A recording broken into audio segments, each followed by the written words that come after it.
Welcome back to the U Sports Report, New Mexico. It's time for the College Rundown with our man, our college expert, Tyler Ortega. Tyler, the UNM Lobos represented well this weekend, I understand. Yeah, they were out at the Mountain West Conference Track and Field Championships going on out in Fresno, California. Let's go ahead and take a look. As you said, had some Lobos take home some gold medals in the individual, but in the team sports, the Air Force Falcons took it home on the men's side. Colorado State Rams took it home on the women's side. And this was a really, really good meet, guys. As you can see, Colorado State obviously very excited. There's Jameel Trimble from Air Force. We talked about him just a couple of weeks ago. He came out. He was the most outstanding performer on the men's side of the meet as he won the 110 hurdles, the 100-meter dash, and the 200-meter dash. This is the women's outstanding performer, Ashley Henderson, as she came out and she tore it up. Check out this 100-meter dash, guys. As she was just behind, she starts opening up the stride, and look at this. Damn. As she is just tearing it up. She did the double in the 100 and 200 as well. Wow. And it's not even close. No, not even remotely. The discus, I always enjoy doing discus in PE class. Discus was, I was never a thrower, clearly. But I had a lot of respect for those guys that did, because, I mean, you see it and it just looks like a frisbee, but it's so heavy. Oh, Yeah. It weighs a lot, and the shot put as well. And here in the triple jump, this is Janelle Hadnot. She's going to go back-to-back at the Mountain West Conference Championships in the triple jump. Lobos also take second. This here's Dylan Bell out of Air Force. He's going to win the pole vault. This year's Colorado State's Mustafa Hassan. He throws 65 feet, 2 1/4 inches right there, guys. That's good enough to take home the title. Yeah, that's good enough to qualify for the Olympics. Yeah, Very, very should be. And this is Alan Hamilton here, as he took home. Here's Alan Hamilton. He's going to take home first in the long jump, as the Lobos took long jump men's and women's, as well as triple jump. And here's Macy Bingham from Utah State. She's going to take first in the hammer throw.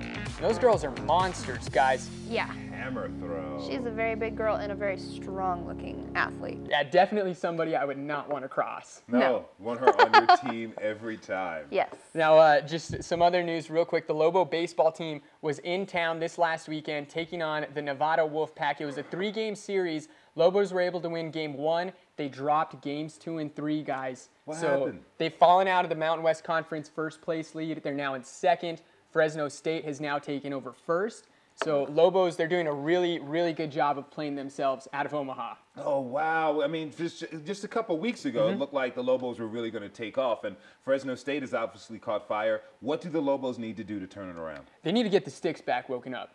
Okay. First things first. I mean, they had a few good games against Nevada, but the pitching staff as well, they're just not getting it done like we've seen. And then, like you said, just a couple of weeks ago, they went out to UNLV. They dropped 2 out of 3 there. They come back to Albuquerque. They lose 2 out of 3 to Nevada. And this is the wrong time, guys, for the Lobos to be falling apart. Yeah. With the Mountain West Conference tournament coming up here just, I believe we're about 10 days out, maybe less than that, I think about 8 days out. And that's going on here in Albuquerque. Make sure to go check that out at the Santa Ana Star Field. It's going to be a lot of great baseball over 3 days.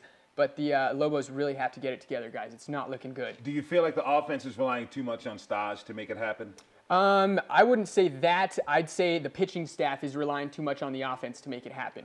Because the pitching staff gave up over 10 runs in 2 of those 3 games against Nevada here. Oh, that's not going to get it done. And it's not going to get it done, especially whenever you're playing a team. As we mentioned last Thursday, this Nevada team had won 7 of their last 8 games. Yeah. You know, and they're on fire. Lobos, like I said, they're just dropping games at the wrong time, guys. Yeah, Not and you looking said good. it. This is definitely not the time for them to lose any of their energy or their fire. And Yeah, this is the stretch where the Lobos really need to put it together going into the conference championship. I mean, we talk about it all the time as far as professional sports go. You know, teams getting hot going into those playoffs, and they're just able to ride it out and sometimes even win a championship. That's right. You know, and now the Lobos, they're sputtering at the wrong time. Nevada's looking really good. Fresno State as well. They've been up there all year long, hovering around the 2nd, 3rd place. So it's going to be tough. Lobos really, really need to win that Mountain West Conference Championship coming up, guys. Well, let's hope that the Lobos can take these current losses, these recent losses, turn it around, get the fire underneath them, get the bats lit up behind Staj, get the pitching arms lit up so these guys can throw strikes and not give up any runs, and make a run to Omaha and make this city proud. Yeah, they need to. And, I mean, they just got torn apart this last weekend by Nevada's small ball. Yeah. You know, Nevada likes to play that the Royals style, where they'll hit singles and they'll do hit and runs, little stuff like that. They'll take the extra base when they can, not necessarily greedy on the base path. But that's how Nevada gets it done in the Lobos defense. And it really, like I said, just the pitching staff. They're falling off. They're hitting a little slump.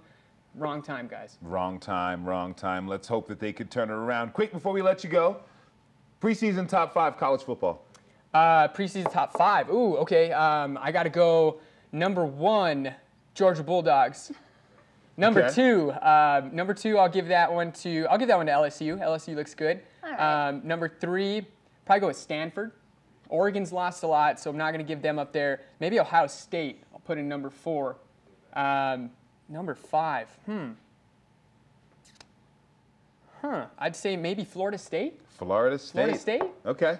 Okay, nice. Georgia, though, number 1, always. Georgia number 1 behind possibly true freshman starting quarterback Jacob Eason. Hey, he looks the part. It could be Matthew Stafford part 2 I also got out Kirby there Smart, in too. Athens. Yes, Kirby Smart to get that defense together. We'll see. Kimberly's got some things to say about that, but we're going to hold that until the next segment. Coming up, we got the Hot Corner with Mav. Thank you to our dad master, Mr. Tyler Ortega. We're coming up with more here on the U Sports Report.